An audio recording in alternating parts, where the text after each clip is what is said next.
प्रिय बच्चों, नमस्कार। आज हम आपका नया पाठ प्रारंभ करने जा रहे हैं। पाठ है हीरोन का सूत्र, पाठ 12। बीच के हमने 2-4 पाठ अभी रोक दिए हैं क्योंकि उसमें थोड़ा सा इस प्रकार से पढ़ाने में थोड़ा समझ में आने में दिक्कत हो रही है। क्योंकि त्रिभुज हमने पढ़ तो लिया, लेकिन शायद सब कर लें, इसलिए सब समझ लें। तो इसके लिए सोच रहे हैं कि कभी स्कूल खुले तब पढ़ाएंगे, नहीं है खुला तो तब ऐसे ही पढ़ाना पड़ेगा। तो इसलिए थोड़ा सा रोक रहे हैं उसको। थोड़ा कठिन पाठ है वो, थोड़ा आसान पाठ हमने उठा लिया है, हीरोन का सूत्र। इसमें से भी पेपर में आ ही जाता है, तो इसलिए हम इसको उड़िए। ये हीरोन का सूत्र होता क्या है? हीरोन एक गणितज्ञ हुए हैं बहुत पहले। उन्होंने एक सूत्र दिया त्रिभुज के क्षेत्रफल के लिए, उसको हम कहते हैं हीरोन का सूत्र।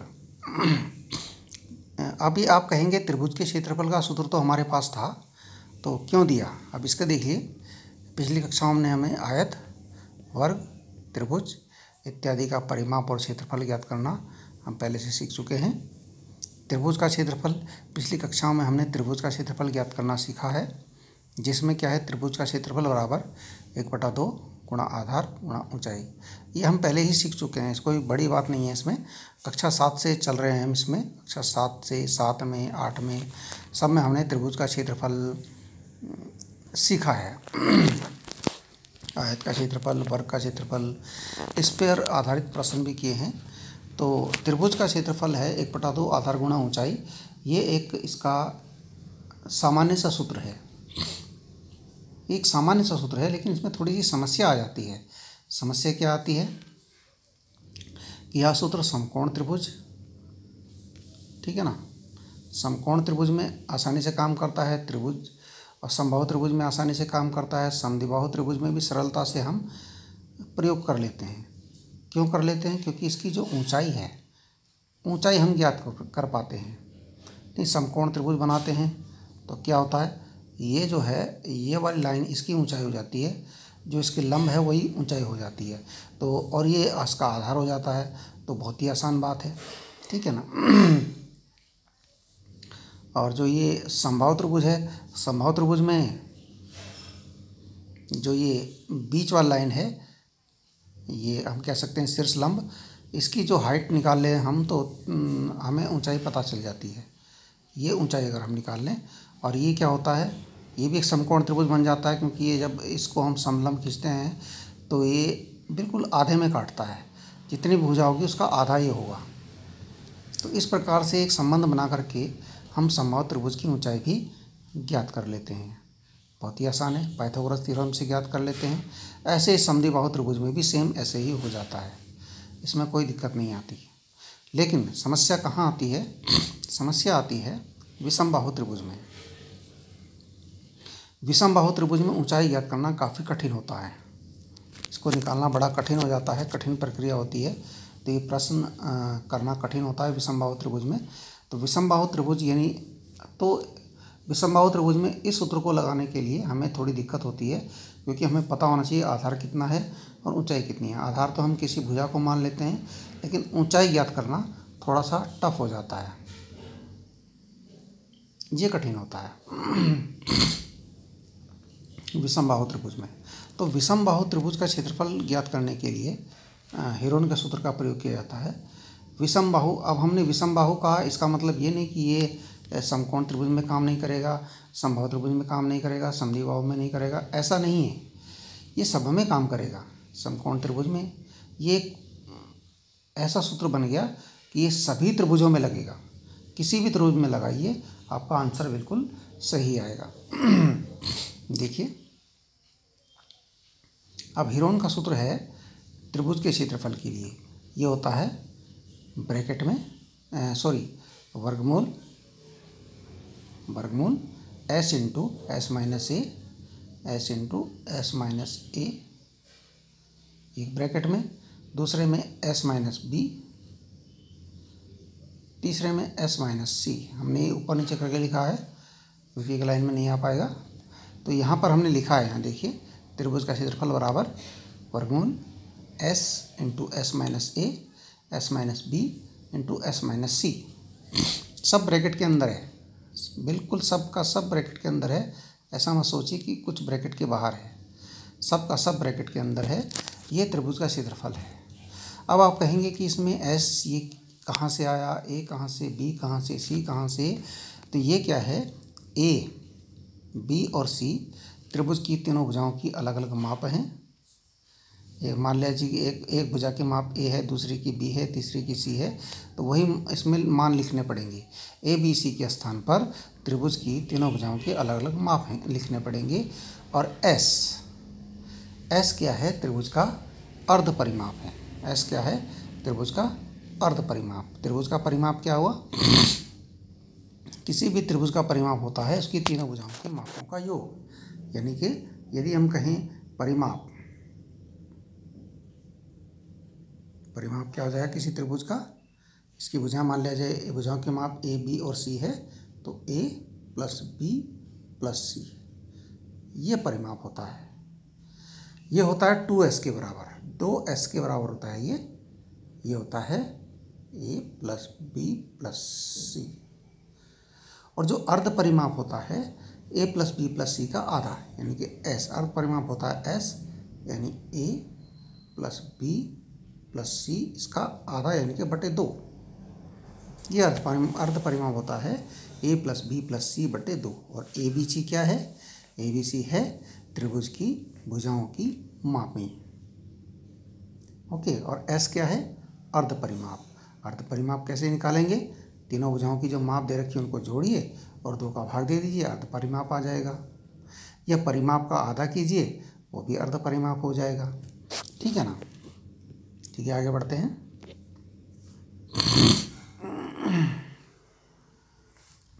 अब देखिए, इसमें हमने एक उदाहरण लिया है कि एक त्रिभुजाकार पार्क है जिसकी भुजाएं 40 मीटर, 32 मीटर और 24 मीटर हैं। इसका क्षेत्रफल ज्ञात कीजिए। सीधा सीधा प्रश्न है, डायरेक्ट वाला, कि त्रिभुजाकार पार्क है, यानी मान लीजिए एक त्रिभुज है जिसकी भुजाएं आपकी दे रखी हैं। पार्क की भुजाएं मान ले जाए, ये आपकी ए है 40 मीटर, बी है 32 मीटर, सी है 24 मीटर। समझ रहे हैं, ए बी सी मापें दे रखी हैं। तो हमने ए 40 ले लिया, बी 32 ले लिया, सी 24 ले लिया। परिमाप क्या हो जाएगा, इनको जोड़ लीजिए, ए प्लस बी प्लस सी, यानी 2s बराबर ए प्लस बी प्लस सी। और तो अब s क्या हो जाएगा, उनका आधा कर लीजिए जो जोड़ के आएगा। ए प्लस बी प्लस सी 96 आया, एस उसका आधा किया, 48 मीटर हो गया आधा। इनके अर्ध परिमाप क्या हो गया, इसको हम यहाँ अर्ध परिमाप भी लिख सकते हैं।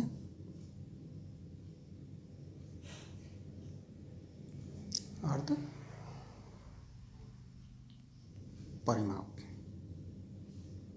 परिमाप S बराबर आ गया 48। ठीक है। अब हीरोन के सूत्र द्वारा त्रिभुज का क्षेत्रफल क्या होगा। त्रिभुज का क्षेत्रफल क्या होगा, यहाँ देखिए ब्रैकेट में सूत्र हमने s into S minus A S minus B S minus c लिख दिया हमने। अब s हमारा 48 है जो कि आ गया है। ए बी सी की वैल्यू हमारी वहाँ ऊपर दे रखी है, जो हमने, ये देखिए ए बी सी की वैल्यू ये है।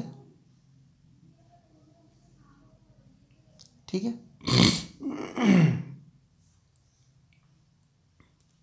अब जो ए बी सी की वैल्यू है ये यहाँ पर इसमें फिट करेंगे हम। एस के स्थान पर 48 और एस माइनस ए यानी 48 माइनस 40, एस माइनस बी यानी 48 माइनस 32, एस माइनस सी यानी 48 माइनस 24। अब 48 गुणा 48 में से 40 घटाए बचा 8, फिर 48 में से 32 घटाए बचा 16, फिर 48 में 24 घटाए बचा 24। अब देखिए यहाँ पर हम क्या करेंगे, इनके करेंगे हम अभाज्य गुणनखंड। जैसे 48 है, 48 के करने हैं, 8 के करने हैं, 16 के करने हैं, 24 के करने हैं। ठीक है, ये हमने एक जगह किए हैं। ये देखिए इस प्रकार से गुणनखंड करने हैं। 48 का गुणनखंड किया हमने, ये 2 से कटा 2 24, फिर 2 से कटा 12 बार, फिर 2 से कटा 6 बार, 2 से कटा 3 बार, फिर 3 से कटा 1 बार। ये आ गए 48 के गुणनखंड 2 गुणा 2 गुणा 2 गुणा 2 गुणा 3। फिर 8 के किए, 2 से 8 कटा 4 बार, फिर 2 से 4 कटा 2 बार। ठीक है, ये आ गए आपके 8 के 2 गुणा 2 गुणा 2। 16 किए, इसके आगे 2 गुणा 2 गुणा 2 गुणा 2। 24 के किए, इसके आगे 2 गुणा 2 गुणा 2 गुणा 3। इस प्रकार से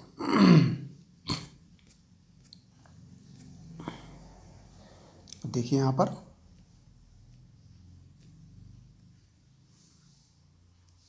क्या है, हमारे 48 के जो आए, 48 के जो भी गुणनखंड आए वो हमने यहाँ फिट कर दिए। 16 के आए, 8 के आए जो, वो हमने यहाँ ब्रैकेट में रख दिए। अगले ब्रैकेट में 16 के रख दिए, उसके अगले ब्रैकेट में 24 के रख दिए। ठीक है, गुणनखंड कैसे होते हैं वो आपने पीछे देखे हैं।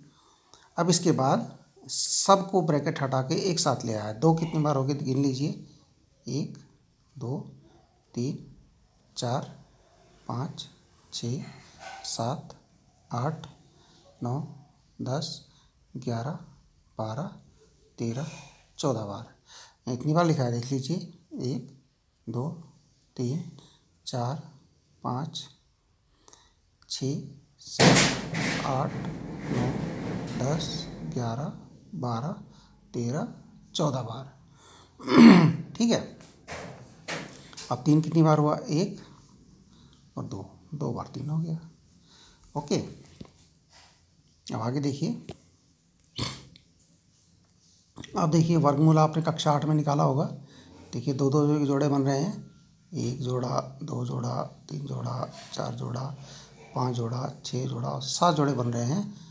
तो 7 जोड़े में से 7 हमने बाहर निकाल लिए, 1 2 3 4 5 6 7। ठीक है, और 3 का 1 जोड़ा बना तो 1 3 बाहर निकल गया। अब इसकी गुणा कर लीजिए, गुणा करके आया 384। 2 दूना 4, 4 दूना 8, 8 दूना 16, 16 दूना 32, 32 दूना 64, 64 दूना 128। और 128 में हमने 3 की करी गुणा। 3 × 24 का 4, 3 6 और 2 8, 3 कम 3, 384। अब यहाँ आएगा वर्ग मीटर। क्षेत्रफल वर्ग मीटर में होता है, 384 वर्ग मीटर। इस प्रकार से हमने त्रिभुज का क्षेत्रफल ज्ञात किया हीरोन के सूत्र द्वारा। अब देखिए एक एग्जाम्पल और लिया है हमने। इसमें लिखा है एक त्रिभुज का क्षेत्रफल ज्ञात कीजिए जिसकी 2 भुजाएं 8 सेंटीमीटर और 11 सेंटीमीटर हैं। इसका परिमाप 32 सेंटीमीटर है। परिमाप दे रखा है 32। थोड़ा सा अलग हो गया प्रश्न थोड़ा अलग हुआ कि नहीं हुआ। दिया है त्रिभुज की भुजाओं की माप ए बराबर 18 सेंटीमीटर 8 सेंटीमीटर सॉरी, बी बराबर 11 सेंटीमीटर, परिमाप 32 सेंटीमीटर। तीसरी भुजा क्या हो जाएगी, परिमाप में से 2 भुजाओं के टोटल, इसका टोटल घटा दीजिए। परिमाप में से, परिमाप होता है तीनों भुजाओं की मापों का योग। परिमाप क्या होता है, तीनों भुजाओं की मापों का योग। 2 भुजाओं का दे रखा है, बाकी परिमाप दे रखा है। तो 2 भुजाओं की मापों का योग परिमाप में से घटाएंगे, तीसरी भुजा की माप आ जाएगी। तो सी बराबर क्या हो जाएगा, 32 में से 8 धन 11, ये घटाया हमने, ये घटाया 32 में से 19 घटाए, 8 11 8 19 हुए ना, आगे 13 सेंटीमीटर, ये 13 आ गई। अब परिमाप क्योंकि 32 है तो अर्ध परिमाप कितना होगा, इसका आधा, 32 का आधा कितना हुआ 16। ये हमारा अर्ध परिमाप हो गया। हम इसको लिख सकते हैं अर्ध परिमाप।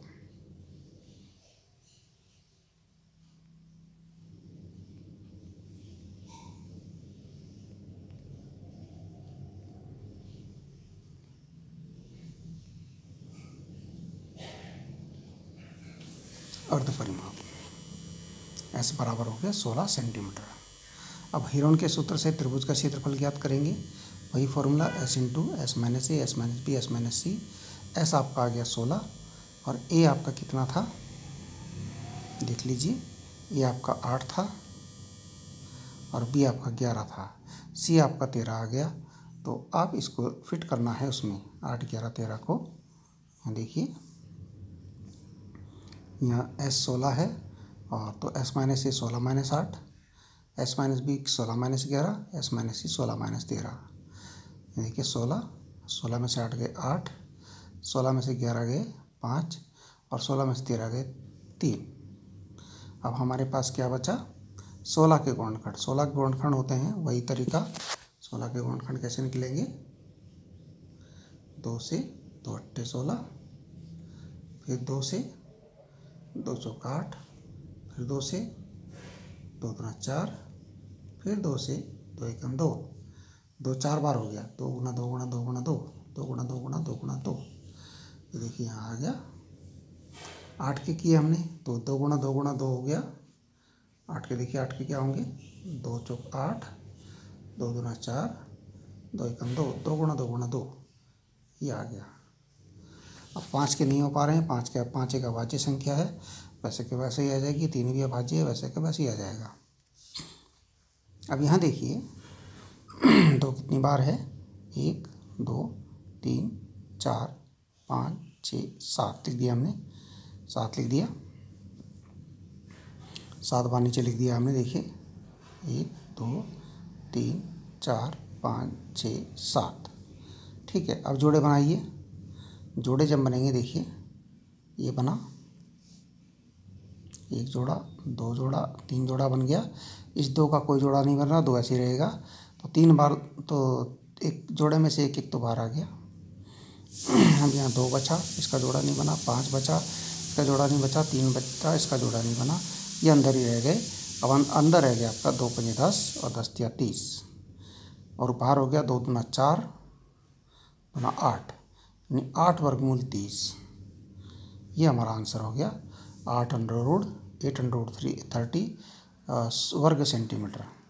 वर्ग सेंटीमीटर ऐसे लिखते हैं भाई। ठीक है,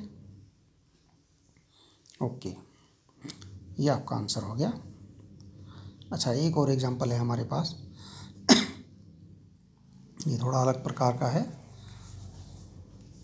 इसमें लिया है एक त्रिभुजाकार भूखंड की भुजाओं की माप। ये भी त्रिभुजाकार है। भुजाओं की मापों का अनुपात दे रखा है यहाँ पर। ये अनुपात वाला प्रश्न आ गया।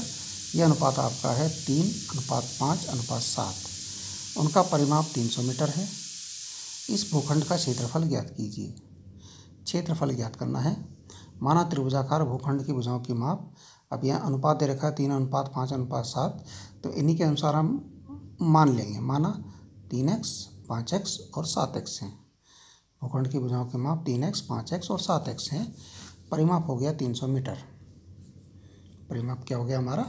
300 मीटर जो दे रखा है। तब भुजाओं की माप क्या हो जाएगी? a बराबर 3x, b बराबर 5x, c बराबर 7x। और परिमाप क्या होता है? तीनों भुजाओं का योग, यानी कि a + b + c। इसका मतलब a + b + c बराबर 300, यानी 3x + 5x + 7x बराबर 300। अब जोड़िए, 7 और 3 10 और 5 15, 15x हो गए। 15x बराबर 300 और x बराबर 15 का पक्षांतर कर दिया। ये आ गया आपका 15 दूना 30, यानी कि 20। x बराबर आ गया 20। तो a बराबर क्या हो जाएगा? a बराबर था आपका 3x, तो 3 गुणा x यानी कि 3 गुणा 20 बराबर 60, 20 या 60। b बराबर 5x यानी 5 गुणा x यानी 5 गुणा 20 बराबर 100, 20 पंजे 100। c बराबर 7x यानी 7 गुणा x यानी 7 गुणा 20, तो 20 सत्ते 140। ये हो गया आपका 140 मीटर। ये तीनों भुजाएं आपकी आ गई। एक भुजा आ गई 60, एक 100, एक 140 मीटर। अब हीरोन के सूत्र से फिट करना है। एस कितना हो गया आपका? क्योंकि अर्ध परिमाप आपका 300 है, तो अर्ध परिमाप उसका आधा हो जाएगा। परिमाप 300 है, देखिए यहाँ पर अर्ध परिमाप आधा हो गया। 300 का आधा हो गया 150। ये आपका अर्ध परिमाप हो गया। सूत्र में आपका अर्ध परिमाप आना है, ध्यान रहे, कहीं आप 300 मत लिख देना। अब यहाँ देखिए, ये आपका a है, ये b है, ये c है। अब s × s - a, s - b, s - c। s आपका 150 है, s - a आपका 160, 150 - 60, s - b 150 - 100, s - c 150 - 140। ये घटा दिया। 150 गुणा 150 में 60 गए 90, और 150 में 100 गए 50, 150 में इसको 140 घटाया, आ गया 10। अब देखिए हम यहाँ पर देखते हैं कि सब के इकाई के अंक में 0 है, यानी सब में 10 के गुणक हैं। सब 10 के गुणांक हैं। हम लिख सकते हैं 10 गुणा 15, 150 है तो 10 गुणा 15, 15 दशांक की 150। 90 है तो हमको 10 गुणा 9 लिख सकते हैं। 50 है तो इसको 10 गुणा 5 लिख सकते हैं। 10 को 10 ही रहने देते हैं। अब देखिए 10 कितनी बार हो गए यहाँ पर, 1 2 3 4, 4 बार 10 आ गए। पीछे बचा हमारा 15 गुणा 9 गुणा 5। अब 4 बार 10 हो गए, जोड़े बन गए इनके, देखिए एक जोड़ा, 2 जोड़े बन गए, तो 10 गुणा 10 आ गया बाहर। अंदर आ गया 15 गुणा 9 गुणा 5। ये थोड़ा सा उसको छोटा करने का तरीका है, छोटा कर दिया। अंदर देखिए 15, 9 और 5 ही रह गया।